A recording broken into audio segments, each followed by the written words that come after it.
So let's play our favorite game. Is this the week it goes under 2 million on overnights? Well, Dermy's Nostradamus on this shit. So he's had it right every week, essentially. Let me think about it, because I want to say yes, but will people come to sit down to see like what the fuck? Like, this is the penultimate episode. Will people sit down and watch it? It's a two-parter. I think maybe I don't think it's going to drop to 2. It might be around what we've been seeing, like 2.1s, but it's not going to be good. Will it be lower than last week? Will it be lower than last week? I might be a little higher, is what I'm thinking. Okay. Maybe around Dot and Bubble. Okay. Which that those aren't high margins. We're debating on, is it the third or the fourth worst rated episode in history? So 1-9. It fucking ain't getting the goddamn Moffat bump. If you think it's getting the Moffat bump, you're retarded.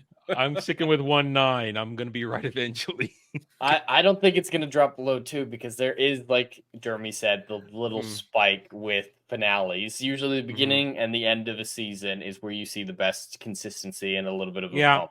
So I'm actually right with Dermy, and that's where I think is right around 2.1. Unfortunately, I wanted to be under 2. I'm still going to say 1-9 just because it's the joke at this point. I'm not going to change. But at the same time, last week we came to the conclusion that this is who's left. And realistically speaking, this might just be who's left. Who's going to keep showing up. The 2.1 to 2.3 million people. Doctor Who is done. It's over. It's RIP Doctor Who. You want to watch Jed, myself, and Dermy go over the penultimate episode for the season? Go check out our Doctor Who reviews from last night, where we just scratched our heads a lot and went, huh? What? And trying to break down their obvious destruction of the show. But today is one of our favorite moments. Every Sunday afternoon, we get to see the overnights. Now, Jed has already kind of teased me that I'm wrong, but wrong in the good way. Because if you've been following me at all in the past month and a half, every time we talk about the overnights, I go, it's going to be under 2 million. It's going to be 1.9. It's going to happen. At this point, I'm just sticking with it for the joke and the meme. But Jed, what are our overnights for the legend of Ruby Sunday? All right. Like I said earlier, I do have to admit I was wrong. I thought that the final 2 episodes, the 2-part finale, usually gets a spike in the past, and that is what we've seen. So I predicted at least sticking the same or getting a little bit of a bump from what we had last week. I was very fortunately wrong, and we have the numbers here.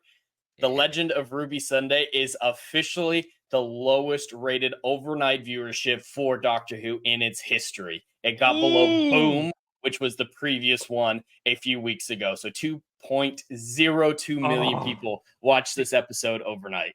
2.02. And it kind of reinforces what we said last week, that maybe this is as low as it goes, around 2 million. It's going to hover around 2 million, because that's literally who's left. Yeah, that's everyone. That's everyone. And for those who don't know, this season now has 4 out of the 5 lowest viewed episodes in the franchise's history, with this episode 4, 1, and 2 just barely beating out in the 6, 7, and 8 slots. So this is a really bad season, consistently the lowest this franchise has ever seen. Yeah, and here's the thing. We were talking about this yesterday, too. The stands have kind of evaporated for this a little bit. They are barely even talking about it, as the losses just keep coming. They are, I mean, and we compare it to the Disney Star Wars stands, who are digging in. They're entrenching themselves. They're not giving in on reality. It looks like the Doctor Who stands are sort of, they're trying to hide. I think they don't want to fight this fight, because they can't deny numbers. All you want. You can have Russell T Davies, all he wants right now, trying to say, "Oh, we're getting the the audience we want. It just takes 28 days." Jed, your favorite metric, the 28-day rating. So yeah, the fans have always been telling us, at least in the recent years with this stuff, starting with the 60th anniversary, that these overnights don't matter, that the consolidated numbers shown here don't matter. All that matters in viewership these days, because of the streaming mindset of the audience, is the 28-day numbers. Only the month numbers matter. How many people watch in a month? That is all that matters. Even Russell T Davies has come out and said that is the important thing. Russell T Davies came out and said that this first episode here got 5.6 million people to watch it overall in the month period. That means 1.6 more people watched it over the month than did in this demographic here. And just look at these numbers. It is, with the exception of the Moffat bump, which happened.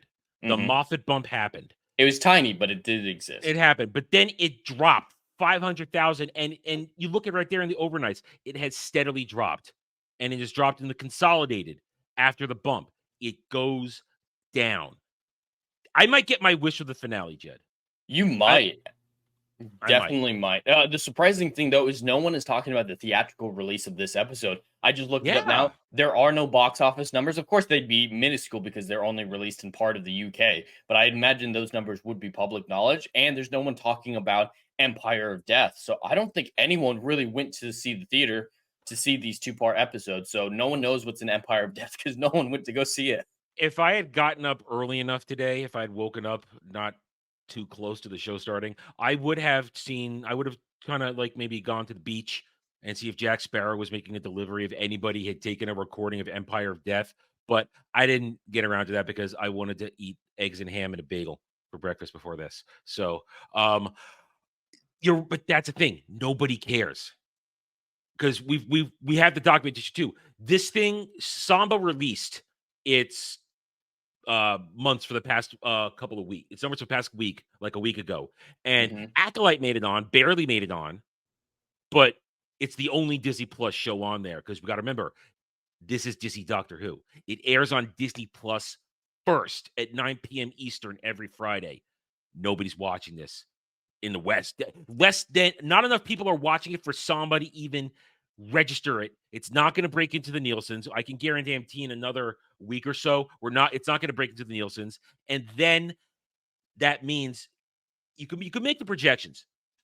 If barely 2 million people are watching in the UK overnight, that means less than 1 million are probably watching in the US because the Acolyte episodes are only garnering about 2 million each. At least the premiere did. You notice when we get to Acolyte, they haven't released the numbers for who watched episode 3, have they? No, not for episode 3. Only when they could combine episodes 1 and 2 together, did they? But like you're saying, it hasn't shown up. The Doctor Who episodes haven't shown up on Samba ever. They haven't shown up in Disney's top 10 ever. And we have the Nielsen's for the premiere. It didn't show up there. Clarkson's Farm was in the top 10, and that was a 2-point-something million watch minutes, or it was extremely low. And Clarkson's Farm, that makes sense. That's good numbers for Clarkson's Farm.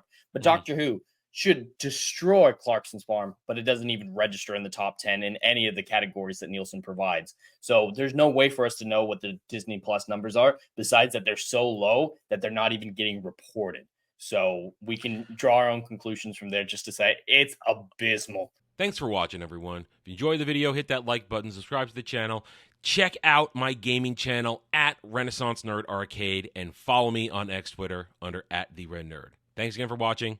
Take it easy.